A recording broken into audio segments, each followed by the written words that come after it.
Hi guys, Fu here, and I'm bringing you my review for the Gauntlet Haunted House for 2013. This is another new haunt for me this year, and it's a little bit different than some of the other ones I've hit so far. It's at Golfland Sunsplash. It's located at 155 West Hampton Avenue in Mesa, and it's $13 for their admission. They also do, I think it was 20-something for the haunted house and their spooky mini golfing type thing. It's located up in the Golfland Castle itself, sort of up where it's in the laser tag arena. I guess they closed the laser tag down for October, I'm not really sure.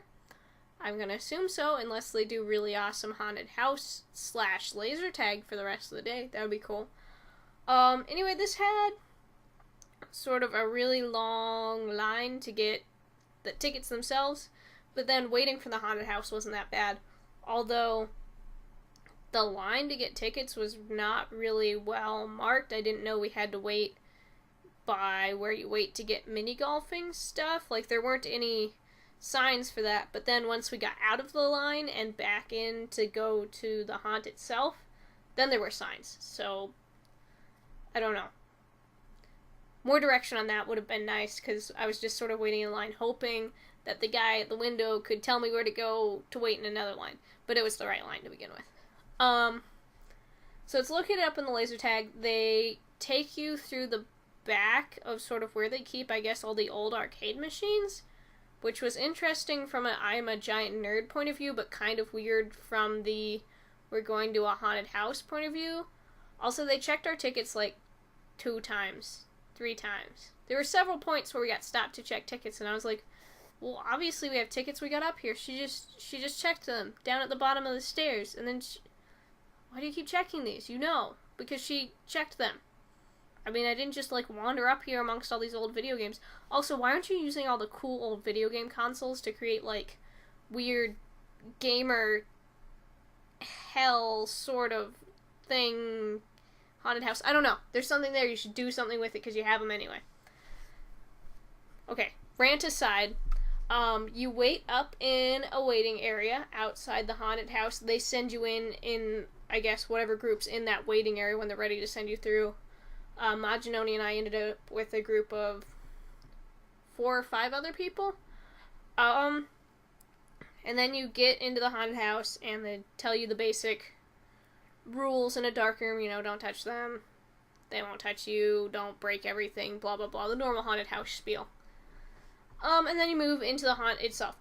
I was pleasantly surprised by this. I was kind of expecting something janky in, like, hastily put together, even though I know this has been around for a couple years, but I don't know. I've never heard anything that amazing about it, so I was a little bit scared, but honestly, I was pleasantly surprised.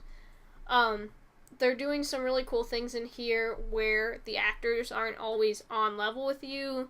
Some of them are coming from above, some of them are coming from sort of like a weird side / above thing. And the actors are doing a really good job in this haunt. I don't know if they make a whole bunch of this stuff. It looks mostly like bot stuff to me, but they're putting some money into it. Like, I mean, everything looks well done. It looks store-bought to me, but it's, like, all store-bought. It's not, like, janky store-bought. It's just all well done. So, if they are making that instead of buying it, someone's, like, good with their stuff.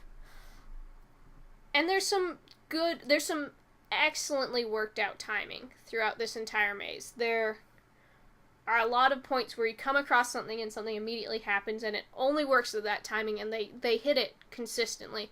That was really great. I think probably this doesn't change a whole lot, and that's always the same sort of thing, but those timing moments were great. There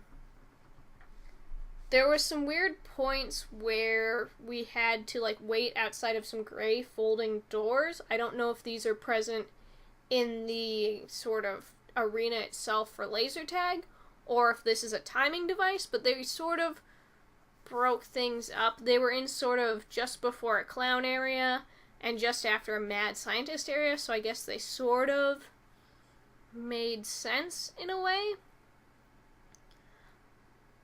But it was odd to me. And they move throughout a lot of different themes. There's like some demon stuff going on. There's clowns. There's a graveyard. It just sort of moves throughout all your classic haunted house things that you're gonna get, and it's just the one maze. But it does it well. The transitions are not jarring. I mean, I'm sort of, because of how it's presented, you're sort of expecting the haunted house thing instead of going, why am I suddenly in Clownland? You just go, oh, this is Clownland now, and then keep walking. The clowns were actually, the actors were far better than a lot of the other scary clowns that I've had to deal with in the past. They were scary clowns. They were popping up at you, they were laughing. It was really good. And the carnival atmosphere was better than what I've seen. I'm still not a fan of the clown thing, but it works. There are a lot, and I mean a lot, of animatronics in here, and a lot of sort of rigged scares or mechanical scares, which are fun and different in a way. I mean, there's not much room for improvising or for anything to change, and it sort of happens and then it's done, but they're good startles, and you're not expecting most of them to happen. So they can be really good. There were a good couple of them that did get me. So it was definitely a fun experience. There's some really tricky things going on with those mechanical scares where things are happening in places you're not necessarily used to with the traditional haunted house. There was a really cool ghost effect in one section. And overall, this is just a really well done haunted house. They know what they're doing, and they do it well. Someone's thrown a lot of time and money into making sure that this runs like it's supposed to every year. It seems like a well-oiled machine to me, and it ran like a well-oiled machine. Our group went through, despite the fact that it was a larger group. We were all scared. The actors were well-trained. There was a one room where we sort of had where we were stopped, and we had sort of a performance with the actors. She did a great job, and then moved us into the next section where some other cool stuff happened. I don't want to give away any of the scares, but it was really interesting and different, and I honestly had fun. Not sort of the scary psychological thing that some of the other ones did. I had, like, legitimate fun at this. I was happy and clapping and just,